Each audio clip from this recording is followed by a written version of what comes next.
Hello គោរពជំរាបសួរក៏ដូចសួស្តីពុកម៉ែបងប្អូនទាំងអស់គ្នាបាទនេះបងយើងតឡើងចិញ្ចែរូបរាងហើយបងណាប្រភេទធុងសាប់4ទឹកជេប៊ីនណាបងហ្នឹងហើយតែតឡើងចិញ្ចែរូបរាងទេខាត់រួចហើយបងណាតែនៅយើងបាញ់ឆ្អឹងបាញ់អីខាងក្នុងទៀតហ្នឹងហើយ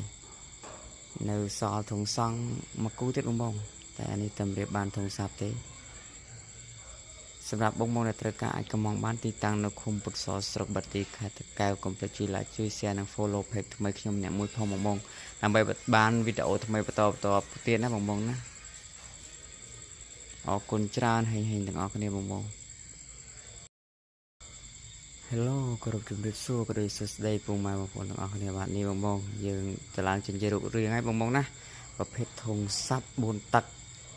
ជេប៊ីនណាបងហ្នឹងហើយតឡើងចិញ្ចែរូបរាងទេខាត់រួចហើយបងណាតែនៅយើងបាញ់ឆ្អឹងបាញ់អីខាងក្នុងទៀតហ្នឹងហើយ